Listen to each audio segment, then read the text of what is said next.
ശിർക്ക് ചെയ്യുന്നുവെന്ന് ബോധ്യമുള്ള ആളുകളെ തുടർന്ന് നമസ്കരിച്ചാൽ ജമാഅത്തിന്റെ പ്രതിഫലം ലഭിക്കുമെന്നാണ് ചോദ്യം.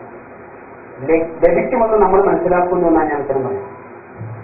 അതിന് ഞാൻ കാരണങ്ങൾ പറഞ്ഞു. ശിർക്ക് ചെയ്യുക മാത്രമല്ല, ശിർക്ക് ചെയ്യാമെന്ന് വാദിക്കുകയും ചെയ്യുന്ന ആളുകളാണെങ്കിൽ അവരെ തുറന്ന് നമസ്കരിക്കാറില്ല. ഇപ്പോൾ മറുപക്ഷം പറയുന്നത് ഞങ്ങൾക്ക് ശിർക്ക് ചെയ്യാമെന്ന് വാദമുണ്ട് എന്നാണെങ്കിൽ ഞങ്ങൾ അവരെ തുറന്ന് നമസ്കരിക്കില്ല, വലിയ യാതൊരു സംശയമില്ല. പക്ഷെ ഒരു പള്ളിയിൽ കയറിയിട്ട് ആദ്യ ഇമാമിനോട് നിങ്ങൾ ശിർക്ക് ചെയ്യുമോ, നിങ്ങൾ ശിർക്ക് ചെയ്യാമെന്ന് വാദമുള്ള ആളാണോ ചോദിക്കാറില്ല. നമസ്കരിക്കുന്ന ആളുകളെ തുറന്ന് നമസ്കരിക്കുക എന്നാണ് നമ്മുടെ ലൈഫ്. നമസ്കരിക്കുന്ന ആളുകളെ തുറന്ന് നമസ്കരിക്കുക, നമസ്കരിക്കാത്തവർ നമസ്കരിക്കാറില്ല. ആ ലൈൻ നമ്മൾ സ്വീകരിച്ചു പോകുന്നു. പിന്നെ ഉമർ മൗലവിയുടെ ചില ഉദ്ധരണികൾ ഉദ്ധരിച്ചു. ഉമർ മൗലവി നേരത്തെ ഇവരെ പോലെയുള്ള മുസ്ലിയാരായിരുന്നു.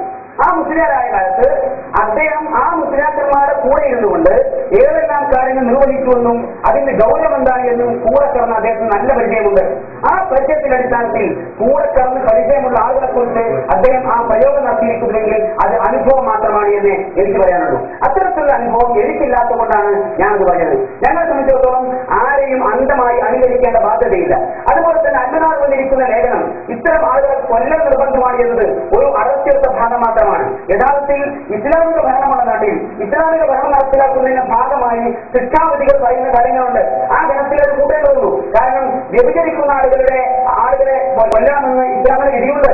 ആ വിധി ഒരാൾ എഴുതിയാൽ ഇതാ ഞങ്ങളെ കൊല്ലാമെന്ന് പറഞ്ഞിരിക്കുന്നുവെന്ന് വ്യഭിചരിക്കുന്ന ആളുകളൊന്നും ഒരിക്കലും ആക്ഷേപിക്കാറില്ല.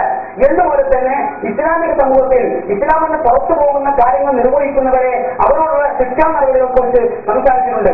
അതിന്റെ വിവർത്തനം എടുത്തു വെച്ചുകൊണ്ട് മുജാഹിദ് പ്രസ്ഥാനം ഇവിടെയുള്ള ഇത്തരം ആളുകളൊക്കെ കൊല്ലാൻ തീരുമാനിച്ച ആൾക്കാരാണ് എന്ന് പറയുന്നത് അതിവിടെ പ്രായോഗിക കാണാത്ത സംഗതി. അതുകൊണ്ട് തന്നെ അത് കേവലം ബന്ധത്രവും വിഡിത്തമായി മനസ്സിലാക്കാൻ ഏറെ ബുദ്ധി വേണ്ടിവരില്ല എന്നാണ് എനിക്ക് സൂചിപ്പിക്കാനുള്ളത്. ഞാൻ ഒന്നുകൂടി ആവർത്തിച്ച് പറയുന്നു, ഞങ്ങൾ ഇവിടെ ആരെയും മുസ്ലിക്ക് എന്നോ കാഫിർ എന്നോ പ്രസ്താവിക്കാൻ വന്നതല്ല. ഞാൻ ഒന്നുകൂടെ കൂടുതൽ പറഞ്ഞു, നമസ്കാരം ഉപേക്ഷിക്കൽ കുഫറാണ് എന്ന് ഹദീസ് പോലെ കൃത്യമായി പറഞ്ഞിട്ടുണ്ട്.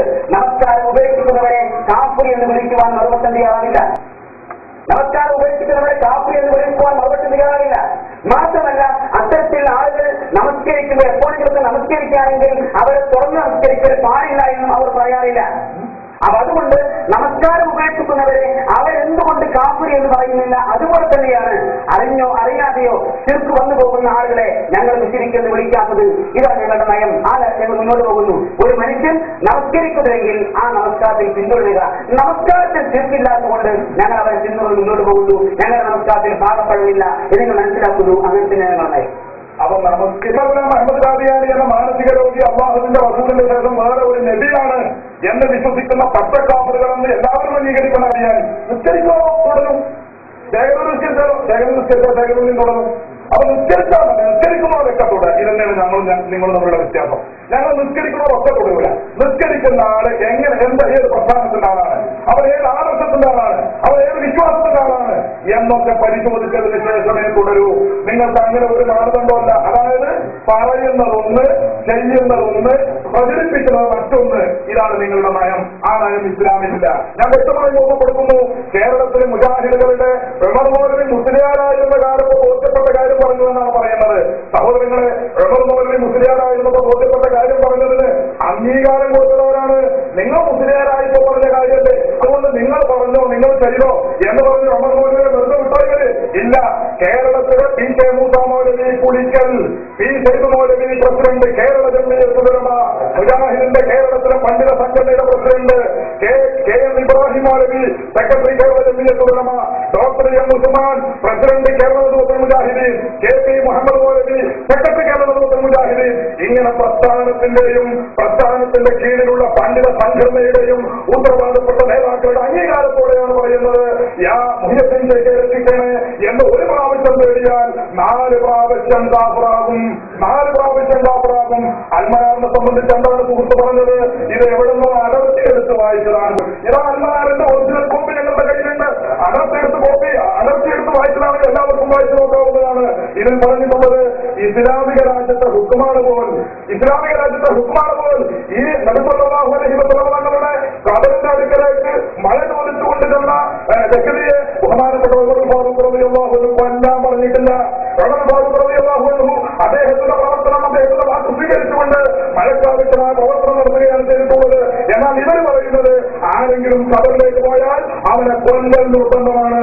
പിന്നെ പ്രായോഗിക തലത്തിൽ അത് വന്നിട്ടുണ്ടല്ലോ എന്നാണ്. പ്രായകതലത്തിൽ വരണത്തെ വരവും ചെറുപ്പം ഒക്കൂലാതെ കെട്ടിക്കാം. അല്ലാത്തൊന്നുമല്ല. നിങ്ങൾക്ക് കഴിഞ്ഞിരുന്ന കാലത്ത് നിങ്ങൾ ചെയ്തിട്ടുണ്ട്. അപ്പോൾ നിങ്ങൾ സൗദി അറേബ്യയിൽ നിങ്ങൾക്ക് ഭരണം നടത്തിയിരുന്ന കാലം, സൗദി അറേബ്യയിൽ വഹാബികൾക്ക് ഇബ്നു അബ്ദുൽ വഹാബിനും അതുപോലെ തന്നെ മറ്റ് വഹാബി നേതാക്കൾക്കും ഭരണം കിട്ടിയ സാഹചര്യത്തിൽ ഒരുപാട് മക്കളുകൾ കുളിക്കുകയും ഒരുപാട് മുസ്ലിമീങ്ങൾ കൊല്ലുകയും ചെയ്തിട്ടുണ്ട്. കർബല ആക്രമണം എന്ന കൊലപാതകത്തിൽ അൽ-ഇത്തിഹാദ് പത്രത്തിൽ കേരളത്തിലെ മുജാഹിദുകൾ KC അബൂബക്കർ മൗലവി എന്ന് പറയുന്ന മനുഷ്യൻ എഴുതുന്നു, 1801 ഏപ്രിൽ 30-ാം തീയതി 10,000 വരുന്ന ഒരു വമ്പിച്ച വഹാബി സൈന്യം കർബല പട്ടണം വളഞ്ഞു. പട്ടണവാസികൾ ഒരു ഭാഗത്ത്, പട്ടണവാസികളിൽ ഒരു ഭാഗത്ത് അവർ കൊന്നു കളഞ്ഞു. ഹുസൈൻ റളിയല്ലാഹു അൻഹുവിന്റെ മഖാം കൊള്ളയടിച്ചു. അവിടേക്ക് അനവധികളായ അനർത്തകന്മാർ വഴിപാട് കൊടുത്തിരുന്ന എല്ലാ വിലപിടിച്ച രത്നങ്ങളും മറ്റും അവർ ശേഖരിച്ചു. ഇതൊന്നും അവരുടെ ഹൃദയത്തിന് അസഹ്യമായി തോന്നിയില്ല. എന്തുകൊണ്ടെന്നാൽ കബറിന് വഴിപാട് കൊടുക്കുന്നവരുടെ നേരെ അവർക്കുണ്ടായിരുന്ന ഭീഷണഗതി കാഫിറുകളുടെ നേരെ ഉണ്ടായിരുന്ന അതേ ഭീഷണഗതി തന്നെയായിരുന്നു.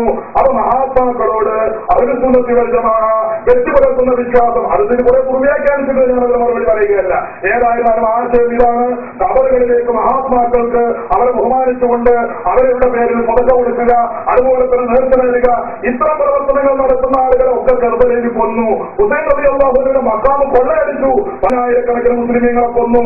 മാത്രമല്ല ഈ കൊള്ളയടിച്ച സ്വത്തുക്കളൊക്കെ ഈ ചിർക്ക്, നേർച്ച നേരുന്ന ചിർക്ക്, അങ്ങനെ നേർച്ച നേരുന്ന സാധനം ചിർക്ക്, ആ ചിർക്ക് കൊള്ളയടിച്ചിട്ട് ഇവരെ എങ്ങോട്ടാ കൊണ്ടുപോയത്? മക്കാമ് കൊള്ളയടിച്ചിട്ട് ആ മക്കാമിന്റെ സ്വത്തുമായി ഒരു കടന്നു കളഞ്ഞു എന്നാണ് അഭിമാനപൂർവ്വം നബീന നജിദിന്റെ ചരിത്രം എന്ന പുസ്തകത്തിൽ KC അബൂബക്കർ മൗലവി കർബല ആക്രമണം എന്ന പരമാധിപത്തിൽ എഴുതി വെക്കുന്നത്. ഞാൻ പറയുന്നത് ഇതൊന്നും വാസ്തവത്തില് പ്രായോഗിക തലത്തിൽ ഉണ്ടായിട്ടില്ലല്ലോ എന്നാ മൗലവി പറയുന്നത്. പ്രായോഗിക തലത്തിൽ ഉണ്ടാകാത്തത് വരവും ചെലവും കൂടാൻ വേണ്ടിയിട്ടാണ്. നിങ്ങൾക്ക് അധികാരം കിട്ടിയ സ്ഥലത്തൊക്കെ നിങ്ങൾ ചെയ്തിട്ടുണ്ട്. അപ്പൊ ചുരുക്കത്തിൽ കൊല്ലാമെന്ന് പറഞ്ഞു, നിങ്ങൾ കൊന്നു. കൊല്ലാമെന്ന് പറഞ്ഞു, നിങ്ങൾ കൊന്നു. കാഫിറുകളാക്കി മുഹ്യദ്ദീൻ എന്ന് വിളിക്കുന്ന ആളുകൾ 1000 വട്ടം 4000 വട്ടം 1000 വട്ടം 10,000 വട്ടം കാഫിറുകളാണെന്ന് പറഞ്ഞു. അത് നിങ്ങളുടെ സംഘടനയുടെ അംഗീകാരത്തോടെ തന്നെ പറഞ്ഞു. ഇപ്പോൾ നിങ്ങൾ പറയുന്നത് നിസ്കാരത്തിന് ശിർക്കില്ലാത്തത് കൊണ്ട് ഞങ്ങൾ തുടരുന്ന, നിസ്കാരത്തിന് ശിർക്കില്ലാത്തതുകൊണ്ട് തുടരും. എന്നാൽ അങ്ങനെയാണെങ്കിൽ നിസ്കരിക്കുന്നവരൊക്കെ തുടരുകയാണെങ്കിൽ അതേനാൾ തുടരണ്ടേ? അതുപോലെ തന്നെ വേഗത തുടരണ്ടേ? ഇനി നിസ്കാരത്തിന് ശിർക്കില്ലെന്നാണ് പറഞ്ഞു. നിസ്കാരത്തിന് നിങ്ങളുടെ ഭാഷയിൽ ശിർക്കുണ്ടല്ലോ. അസ്സലാമു അലൈക്കും അയ്യുഹൻ നബിയ്യ എന്ന് മരിച്ചുപോയ നബിയെ വിളിക്കുന്നത്. അപ്പൊ നിസ്കാരത്തിന് ശിർക്കില്ലേ? അത് നിങ്ങൾ ആരെയാണ് തുടരുക? നിസ്കരിക്കുന്ന ഒറ്റ വ്യക്തി എന്തുമല്ല എന്ന് നിങ്ങൾ പറയണം. കാരണം എന്ത്? നിസ്കരിക്കുന്ന വ്യക്തി മരിച്ചുപോയ മുഹമ്മദ് നബിയെ വിളിക്കുന്നുണ്ട്. മരിച്ചുപോയ മുഹമ്മദ് നബിയെ വിളിക്കും ശിർക്കാണ് എന്നാണ് നിങ്ങളുടെ വാദം. മുഹമ്മദ് നബി ആ തഹിയ്യാത്തിൽ വെച്ച് മുസ്ലിങ്ങൾ വിളിക്കുന്നു. നിങ്ങൾക്ക് എന്ത് പറയാനുണ്ട്?